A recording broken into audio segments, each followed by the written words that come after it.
Today we're going to tell the story of how a group of English people struck a blow for religious freedom and founded the greatest, freest, and fattest nation the world has ever seen.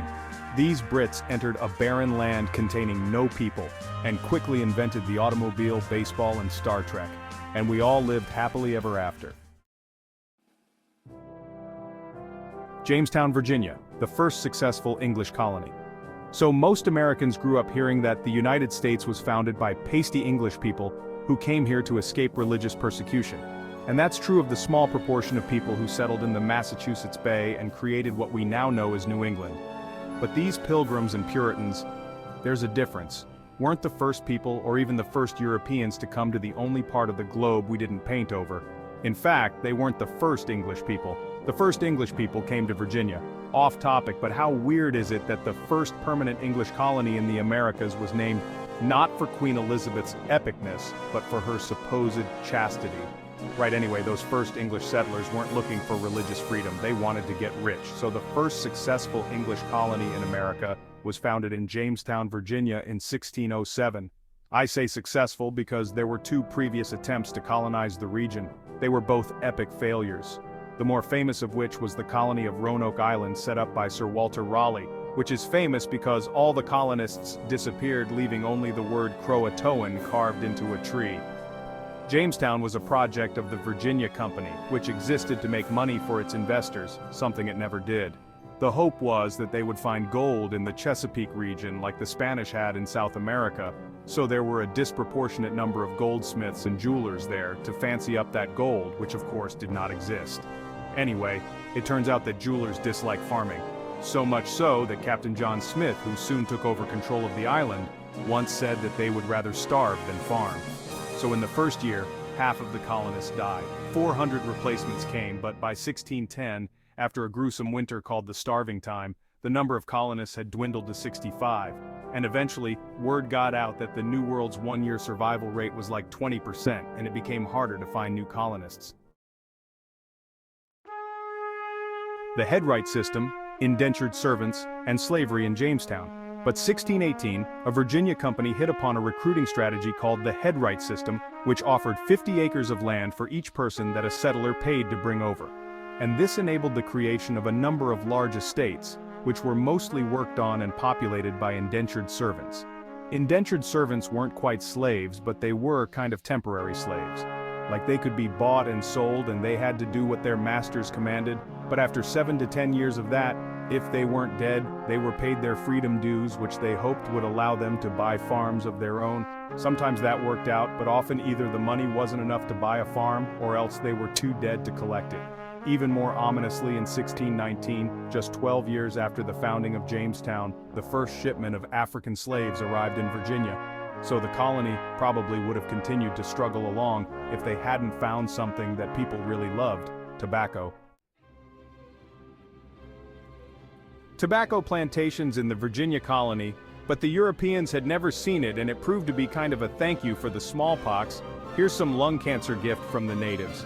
Interestingly, King James hated smoking. He called it a custom loathsome to the eye and hateful to the nose, but he loved him some tax revenue, and nothing sells like drugs. By 1624, Virginia was producing more than 200,000 pounds of tobacco per year. By the 1680s, more than 30 million pounds per year. Tobacco was so profitable, the colonists created huge plantations with very little in the way of towns or infrastructure to hold the social order together, a strategy that always works out brilliantly. The industry also structured Virginian society. First off, most of the people who came in the 17th century, 3/4 of them, were servants. Class structure in the Virginia colony. So, Virginia became a microcosm of England, a small class of wealthy landowners sitting atop a mass of servants. That sounds kind of dirty, but it was mostly just sad. The society was also overwhelmingly male because male servants were more useful in the tobacco fields. They were the greatest proportion of immigrants. In fact, they outnumbered women 5 to 1. The women who did come over were mostly indentured servants, and if they were to marry, which they often did because they were in great demand, they had to wait until their term of service was up. This meant delayed marriage, which meant fewer children, which further reduced the number of females. Life was pretty tough for these women, but on the upside, Virginia was kind of a swamp of pestilence. so their husbands often died, and that created a small class of widows or even unmarried women who, because of their special status, could make contracts and own property, so that was good, sort of. Okay, a quick word about Maryland. Maryland was the second Chesapeake colony, founded in 1632, and by now there was no messing around with joint stock companies.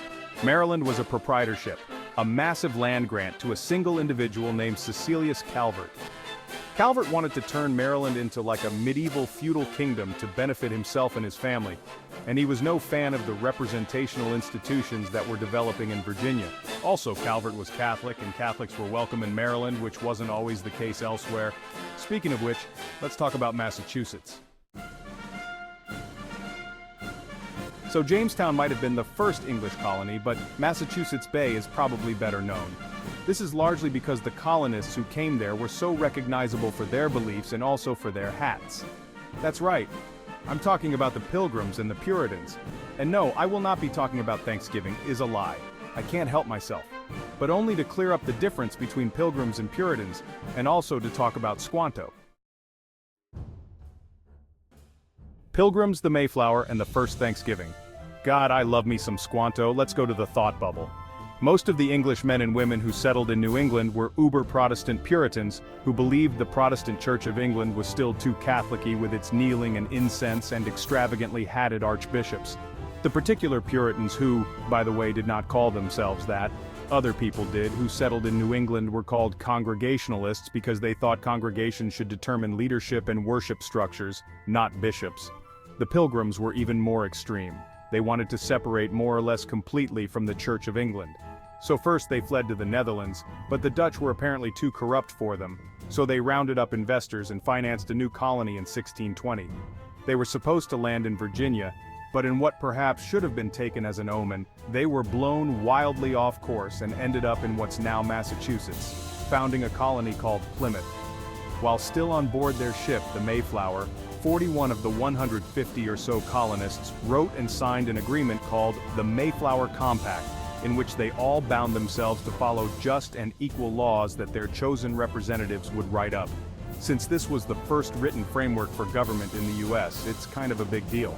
But anyway, the Pilgrims had the excellent fortune of landing in Massachusetts with 6 weeks before winter, and they had the good sense not to bring very much food with them or any farm animals. Half of them died before winter was out. The only reason they didn't all die was that local Indians led by Squanto gave them food and saved them. A year later, grateful that they had survived mainly due to the help of an alliance with the local chief Massasoit, and because the Indians had taught them how to plant corn and where to catch fish, the Pilgrims held a big feast, the first Thanksgiving. Thanks, thought Bubble. And by the way, that feast was on the 4th Thursday in November, not mid-October, as is celebrated in some of these green areas we call not America. Anyway, Squanto was a pretty amazing character, and not only because he helped save the Pilgrims. He found that almost all of his tribe, the Patuxet, had been wiped out by disease, and eventually settled with the Pilgrims on the site of his former village, and then died of disease, because it is always ruining everything. Governance in the Massachusetts Bay Colony. So the Pilgrims struggled on until 1691, when their colony was subsumed by the larger and much more successful Massachusetts Bay Colony. The Massachusetts Bay Colony was chartered in 1629 by London merchants who, like the founders of the Virginia Company, hoped to make money. But unlike Virginia, the board of directors relocated from England to America, which meant that in Massachusetts they had a greater degree of autonomy and self-government than they did in Virginia. Social unity was also much more important in Massachusetts than it was in Virginia.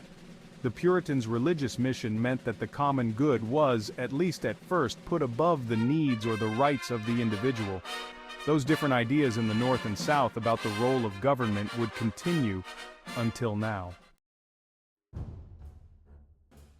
This is one of the most important sermons in American history. It shows us just how religious the Puritans were, but it also shows us that their religious mission wasn't really one of individualism, but of collective effort.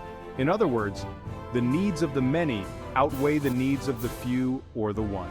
But this city on a hill metaphor is the basis for one kind of American exceptionalism. The idea that we are so special and so godly that we will be a model to other nations, at least as long, according to Winthrop, as we act together. Lest you think Winthrop's words were forgotten, they did become the centerpiece of Ronald Reagan's 1989 farewell address. Okay, so New England towns were governed democratically, but that doesn't mean that the Puritans were big on equality or that everybody was able to participate in government, because no. The only people who could vote or hold office were church members, and to be a full church member you had to be a visible saint. So really, power stayed in the hands of the church elite. The same went for equality. While it was better than in the Chesapeake colonies or England, as equality went, pretty unequal.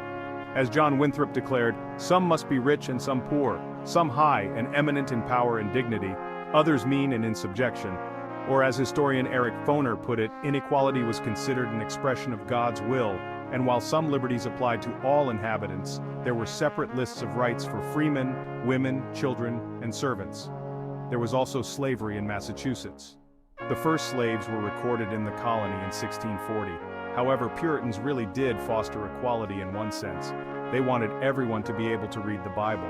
In fact, parents could be punished by the town councils for not properly instructing their children in making them literate.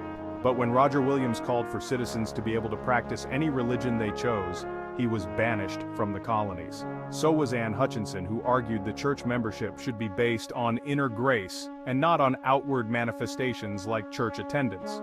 Williams went on to found Rhode Island, so that worked out fine for him, but Hutchinson, who was doubly threatening to Massachusetts because she was a woman preaching unorthodox ideas, was too radical and was further banished to Westchester, New York, where she and her family were killed by Indians.